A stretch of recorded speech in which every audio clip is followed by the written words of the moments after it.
Audio Jungle.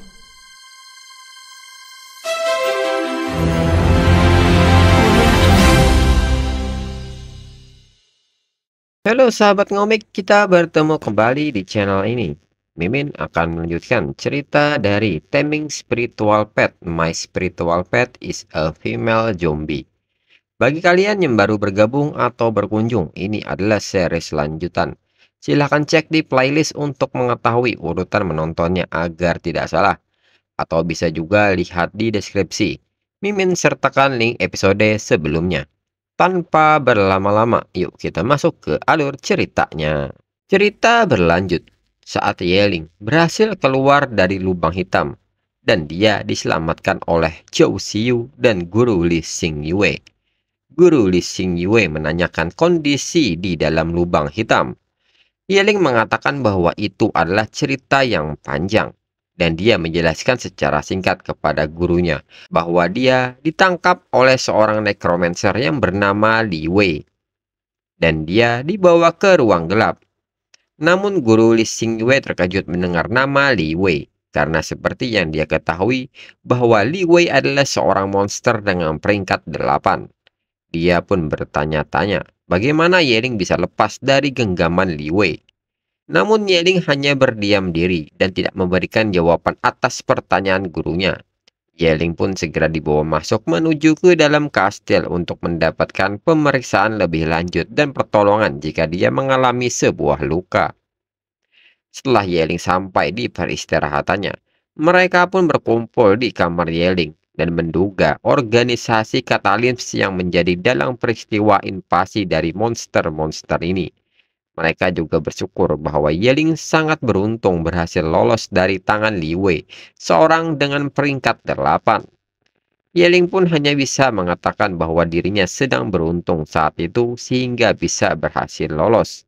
Guru Li Xingyue pun meminta kepada mereka semua untuk keluar dari kamar Yeling dan membiarkan Yeling untuk beristirahat sebentar.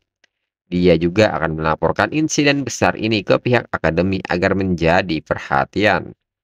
Mereka semua akhirnya meninggalkan kamar Yeling dan membiarkan Yeling sendirian. Yeling pun memastikan bahwa mereka sudah pergi dan mengeluarkan sebuah cincin penyimpanan yang dia dapatkan dari mengalahkan Li Wei. Dia pun sangat penasaran dan ingin segera mengetahui isi dalamnya. Setelah dibuka, Yeling pun terkejut dengan isinya dan tidak menyangka bahwa akan ada begitu banyak barang berharga. Dari cicak naga, mata siren, ini semua material evolusi tingkat tinggi. Selain itu, juga ada banyak kristal pengalaman. Dengan ini, Sueyo dan Feng Ziu dapat membuat terobosan yang signifikan untuk menaikkan level mereka. Cerita berpindah di sebuah kota Katalims, di mana berita mengenai operasi yang dilancarkan oleh Li Wei telah gagal. Informan mereka juga menyebutkan bahwa jenazah dari Li Wei juga tidak ada yang tersisa. Pemimpin mereka pun tidak percaya dengan kematian Li Wei, dan itu menurutnya tidak masuk akal. Dan informan juga menyebutkan bahwa dilihat dari jejak pertarungannya, Li Wei mungkin dibunuh oleh burung dewa Phoenix. Pemimpin mereka pun merasa sangat sedih karena kehilangan teman dari 100 tahun yang lalu. Dan ini benar-benar memalukan. Padahal sebelumnya dia pernah memperingatkan Li Wei untuk tidak memprovokasi burung dewa Phoenix. Tetapi dia tidak pernah mendengarkannya dan menganggap remeh hal itu. Selain itu, pelayan juga memberitahukan kepadanya bahwa ketua dari Black Robe telah membawa seorang anak muda yang ingin menemuinya. Dan sekarang mereka menunggu di luar aula. Pemimpin pun penasaran dengan anak muda ini dan meminta kepada pelayan untuk membawanya masuk. Pelayan pun keluar ruangan dan menemui pemuda itu dan memperingatkan dia bahwa saat dia bertemu dengan pemimpin mereka untuk berhati-hati dan menjaga kata-katanya. Dia pun memahami hal itu. Dan ternyata pemuda ini adalah Liu dari keluarga Liu, di mana kapter sebelumnya dia diusir dari rumahnya dan tidak dianggap lagi sebagai bagian dari keluarga Liu, dan hak istimewanya sebagai pewaris juga telah hilang karena gagal dalam ujian masuk akademi dan melakukan tindakan yang memalukan bagi keluarga Liu dan kehilangan lengannya. Dan sekarang dia malah ingin menemui pemimpin dari fraksi kegelapan dan berencana ingin bergabung. Dan dia pun memperkenalkan dirinya kepada pemimpin kota Katalims. Pemimpin pun mengatakan jika Liu ingin bergabung dengan organisasi Katalims, maka ada harga yang harus dibayar dan memasukkan sebuah kutukan ke dalam tubuh Liu. Pemimpin menyebut bahwa inilah harga bergabung dengan organisasi Katalims. Selama Liu setia, maka Liu akan memiliki kekuatan yang tidak ada habisnya.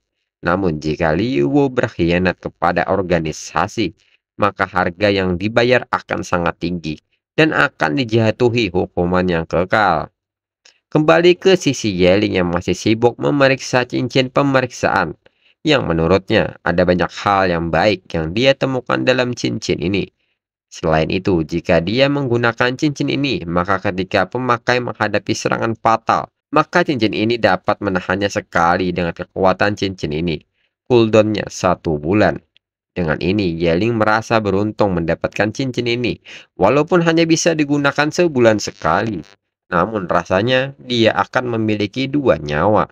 Selain itu, Yeling juga menemukan kartu perubah bentuk. Dijelaskan, dengan kartu ini, memungkinkan target yang ditentukan untuk berubah menjadi bentuk manusia. Setelah transformasi selesai, mereka dapat dengan bebas beralih antara wujud asli dan wujud manusianya. Yeling pun segera memanggil Feng Ziu untuk keluar dan menanyakan pendapat Feng Ziu apakah dia ingin memiliki tubuh manusia seperti dia. Feng Ziu kaget dengan kata-kata Yeling dan penasaran bagaimana caranya Yeling merubah dirinya. Yeling pun menunjukkan sebuah kartu dan mengatakan dengan ini dia dapat merubah Feng Ziu menjadi bentuk manusia. Feng Ziu sangat tertarik dengan hal ini dan sangat menginginkan hal ini. Namun, jika dia berubah ke bentuk manusia, bagaimana caranya dia melindungi Yeling? Namun, Yeling meminta kepada Feng Ziu untuk tidak khawatir tentang hal itu, karena dia dapat dengan bebas berubah wujud ke bentuk asalnya. Mendengar hal itu, Feng Ziu meminta perubahan itu dilakukan segera. Yeling pun bersiap menggunakan kartu perubah bentuk dan meminta Feng Ziu untuk bersiap.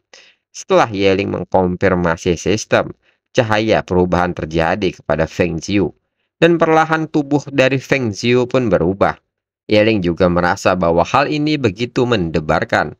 Dan setelah transformasi ini selesai, maka Feng Ziu tidak mengenakan pakaian apapun. Setelah hampir selesai, Yeling melihat sesosok wanita yang cantik di hadapannya. Dan dia sendiri tidak menyangka perubahan akan berbeda sekali dengan apa yang dia bayangkan. Setelah selesai, Feng Jiu menanyakan pendapat Yeling mengenai perubahannya.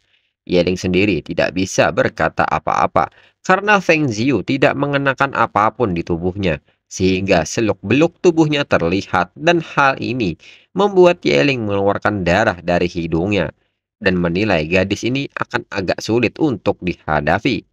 Feng Ziu sendiri merasa bingung melihat kondisi Yeling yang begitu lemah setelah melihat dirinya. Kemudian mereka pun kembali ke kota Holy setelah menyelesaikan misi. Mereka pun sangat lega karena bisa pulang dan ingin tidur seharian. Guru Li Xing Yue juga meminta kepada mereka untuk mengambil cuti besok dan beristirahat. Begitu juga dengan Yeling yang baru saja selamat dari serangan Li Wei. Namun sebelum pergi istirahat, ternyata Yeling memiliki rencananya sendiri dan ingin pergi ke Tianyu Pavilion terlebih dahulu.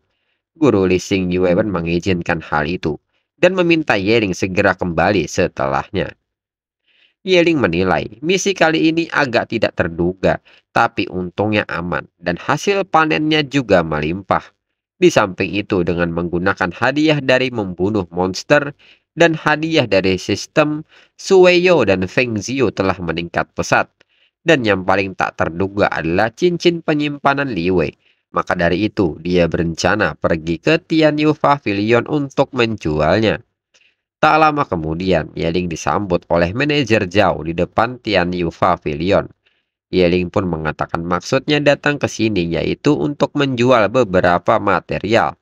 Namun material kali ini sangat banyak dan meminta kepada manajer Zhao untuk mencari tempat yang agak besar. Manajer Zhao pun mengerti dan meminta Yeling untuk mengikutinya. Setelah sampai di sebuah ruangan, Yeling menilai bahwa ruangan ini masih terlalu kecil dan mungkin dia tidak dapat memuat materialnya. Manajer Zhao pun kaget dan bertanya-tanya berapa banyak material yang ingin dikeluarkan Yeling. Lalu dia pun meminta Yeling mengikuti dia kembali. Setelah berkeliling cukup lama, mereka pun sampai di sebuah ruangan yang sangat besar dan kosong. Yeling menilai tempat ini cukup, dan dia meminta izin kepada manajer Zhao untuk mengeluarkan materialnya di sini dan meminta maaf karena kali ini cukup banyak dan berharap mereka tidak keberatan untuk penjualan kali ini. Setelah Yeling mengeluarkan materialnya, manajer Zhao kaget materialnya setinggi gunung. Yeling meminta kepada manajer Zhao untuk menghitung semua materialnya. Manajer Zhao menilai bahwa material ini terlalu banyak dan mungkin perlu waktu sebulan untuk mendaur ulang semua materialnya. Di samping itu, menurut manajer Zhao, dia tidak merasa kaget dengan hal ini. Karena Yeling adalah anak laki-laki pertama yang masuk Akademi Zuzu dalam sejarah. Kekuatannya sungguh luar biasa. Manajer Zhao pun menyanggupi hal ini. Namun dia memerlukan banyak orang untuk menghitung semua material ini dan mungkin akan memakan waktu yang lama. Di saat yang sama, Shen Mengyao datang dan menyebut Yeling mendapatkan material sebanyak itu dari mana. Karena orang yang tidak tahu mungkin mengira Yeling sedang merampok Tianyu Pavilion. Yeling pun menganggap Shen Mengyao sedang bercanda. Siapa juga yang berani merampok Tianyu Pavilion? Shen Mengyao pun meminta manajer Zhao untuk segera mencari orang untuk menghitung semua ini. Karena dia harus pergi ke tempat pelelangan nanti. Yeling yang mendengar hal ini seketika tertarik dengan tempat itu dan meminta kepada Shen Mengyao untuk membawa dia bersamanya. Shen Mengyao sendiri mencoba menggoda Yeling dan bertanya untuk apa dia mengajaknya. Namun Yeling malah melakukan penawaran kepada Shen Mengyao. Jika dia membawanya pergi ke sana, maka dia akan memberikan item ini untuknya. Shen Mengyao menilai bahwa itu hanyalah botol kaca ukuran kecil dan menanyakan isinya. Yeling pun balik menggoda Shen Mengyao dan menyebut bahwa isinya adalah sari darah naga api. Dan menyebut bahwa Shen Mengyao tidak menginginkannya. Dan seketika, Shen Mengyao terkejut mendengar isinya ternyata sari darah naga api.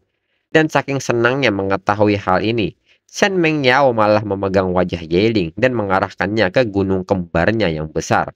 Karena benda ini adalah sari naga pertama yang sedang dia cari. Yeling pun segera meminta Shen Mengyao untuk segera melepaskannya, karena dia tidak bisa bernapas.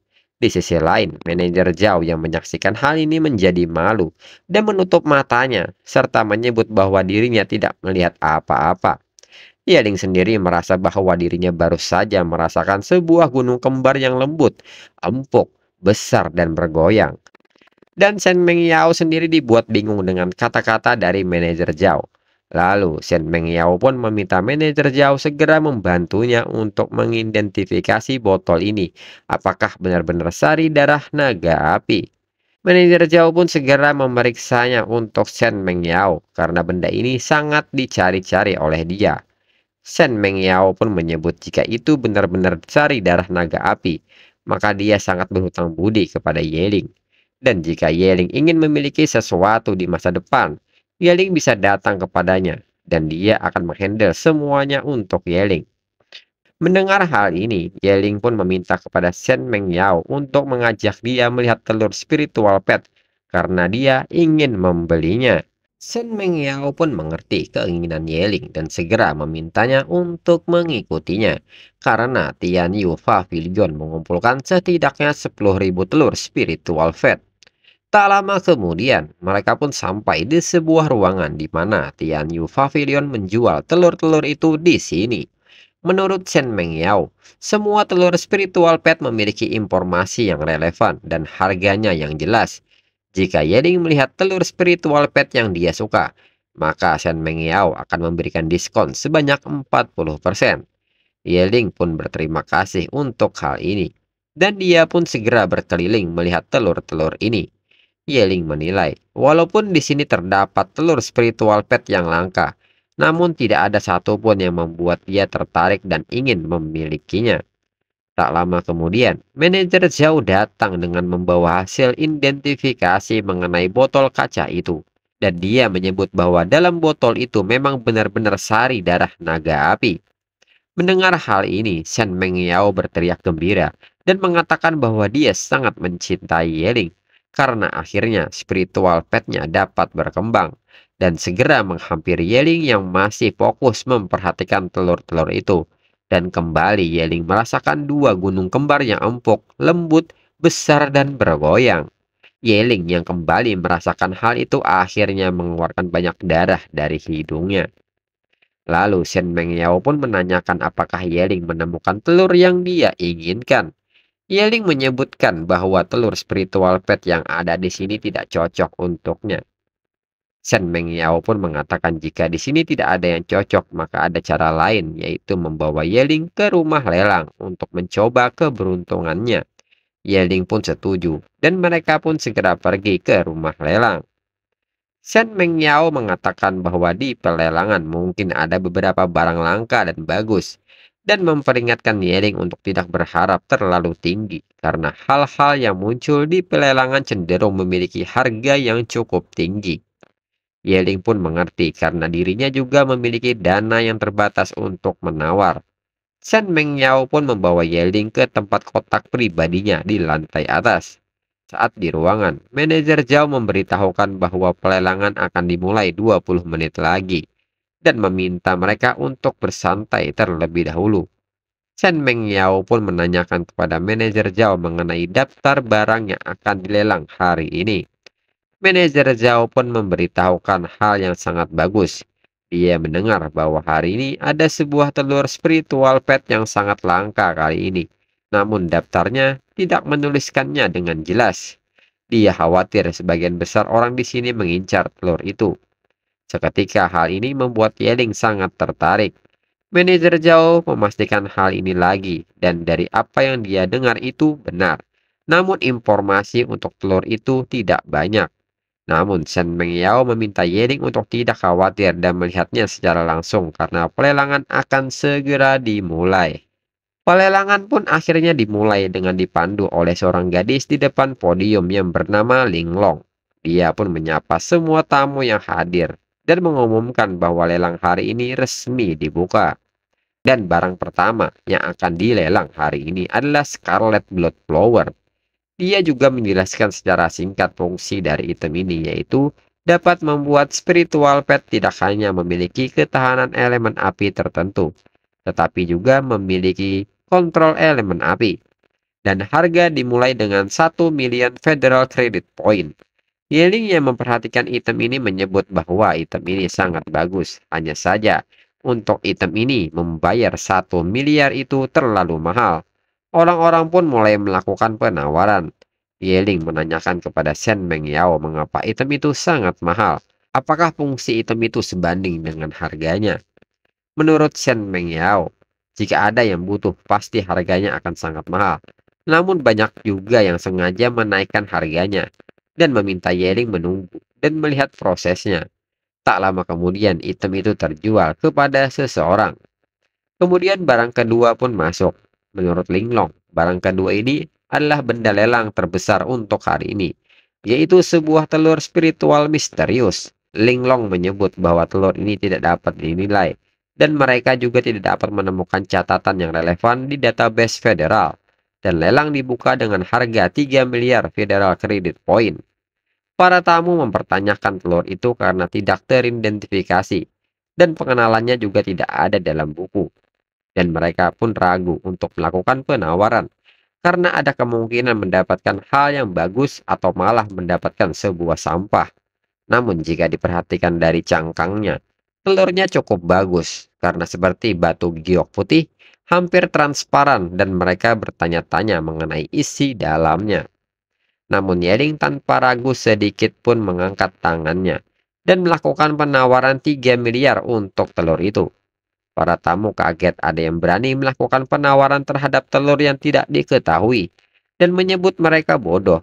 Namun mereka yang memperhatikan letak box yang melakukan penawaran ada di nomor 1. Seketika mereka sadar bahwa itu adalah VIP box milik keluarga Tianyu Pavilion. dan menyebut bahwa mereka takut barang lelangnya tidak laku, dan hal ini akan menjadikan bahan tertawaan bagi para tamu. Linglong yang memperhatikan tidak ada lagi penawaran yang melebihi punya Yeling menyatakan bahwa telur ini berhasil didapatkan oleh tamu VIP box nomor 1 dan mengucapkan selamat atas penawaran telur misterius ini. Shen Mengyao sendiri mempertanyakan tindakan Yeling. Ada begitu banyak telur spiritual pet di luar yang tidak dia pilih, tapi sekarang dia malah membeli telur spiritual pet yang bernilai rendah. Yeling pun hanya tersenyum dan tidak menyangka bahwa Shen Mengyao sangat memperhatikannya. Shen Mengyao sendiri malah kesal mendengar kata-kata itu dari Yeling dan memalingkan mukanya. Namun Yeling menyebut dia hanya menyukai perasaan yang dia dapatkan dari telur itu. Maka dari itu dia membeli telurnya. Dan Yeling juga tersenyum dalam pikirannya karena tidak ada satu orang pun yang tahu bahwa dari awal dia sudah menggunakan Eye of Truth untuk menilai telur spiritual ini dan hasilnya membuat dia tertawa dan chapter berakhir.